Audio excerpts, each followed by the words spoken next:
Hello दोस्तों, आज के डिजिटल ज़माने में जब हम घर से बाहर निकलते हैं तो हमें हर जगह, चाहे वो किराने की दुकान हो, रेस्टोरेंट या मेन्यू हो या पेट्रोल पंप हो, एक अजीब सा दिखने वाला एक काला सफ़ेद स्क्वायर बॉक्स दिखाई देता है। इसे हम क्यूआर कोड करते हैं। पर क्या आपने कभी सोचा है कि इस छोटे से डिब्बे में इतनी सारी जानकारी कैसे छिपी होती है, या काम कैसे करता है, और क्या इसे स्कैन करना सुरक्षित है? आज के इस वीडियो में हम वर्चुअल कोड और क्यूआर कोड की पूरी जानकारी निकालेंगे। तो चलिए शुरू करते हैं।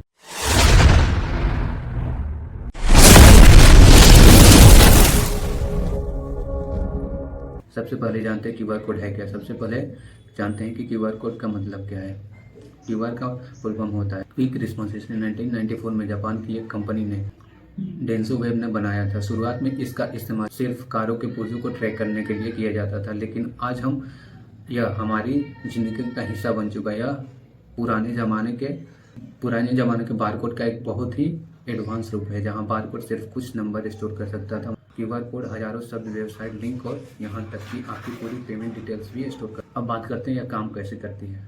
अब बात करते हैं इसकी तकनीक के बारे में। अगर आप क्यूआर कोड को ध्यान से देखेंगे तो आपको इसमें 3 बड़े स्क्वायर कोने में दिखाई देंगे। इन्हें पोजीशन मार्क्स कहते हैं। ये स्कैनर को बताते हैं कि कोड सीधा या उल्टा। इसी वजह से आप अपने फ़ोन को किसी भी एंगल से घुमाकर स्कैन करें, वह तुरंत रीड हो जाता है। क्यूआर कोड के अंदर छोटे छोटे हजारों डॉट्स होते हैं, जो बाइनरी भाषा 0 और 1 में जानकारी सेव रखते हैं। जब आपका कैमरा इसे देखता है तो वह इन डॉट्स को डिकोड करके आपको जानकारी देता है।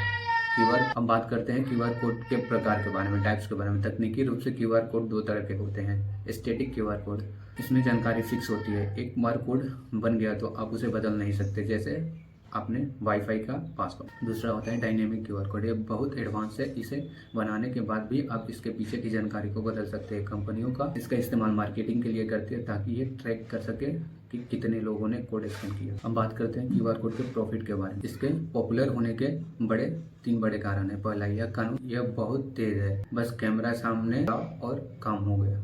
दूसरा, यह बहुत सारा डेटा स्टोर कर सकता है। तीसरा, इसकी एरर कनेक्शन क्षमता, और क्यूआर कोड थोड़ा फट जाए या गंदा हो जाए तो भी यह सही से स्कैन कर सकता है। अगर क्यूआर कोड 33% भी फट जाए या गंदा हो जाए तो भी कैमरा उसे स्कैन कर सकते हैं। सिक्योरिटी के बारे में सबसे जरूरी बात, आजकल क्यूआर कोड के जरिए बहुत फ्रॉड भी हो रहे हैं। हमेशा याद रखें, क्यूआर कोड सिर्फ पैसे भेजने के लिए स्कैन किया जाता है, पैसे लेने के लिए नहीं। अगर कोई आपसे कहे कि पैसे लेने के लिए क्यूआर कोड स्कैन करे और अपना क्यूआर पिन डाले तो समझ जाइए वह धोखाधड़ी है। अगर अनजान क्यूआर कोड को स्कैन करने से बचे, क्योंकि यह आपको किसी खतरनाक वेबसाइट पर भी ले जा सकता है। तो दोस्तों, यह थी क्यूआर कोड की पूरी कहानी। उम्मीद है आपको समझ आ गया होगा कि यह छोटा सा बॉक्स कितना ताकतवर है। अगर आपको यह काम की लगी हो तो इसे लाइक जरूर करें और अपने दोस्तों के साथ शेयर करें, ताकि वे भी जागरूक रहें। ऐसी इनोवेटिव वीडियो देखने के लिए हमारे चैनल को सब्सक्राइब करें। मिलते हैं अगले वीडियो में, तब तक के लिए सुरक्षित रहें और सीखते रहें। धन्यवाद।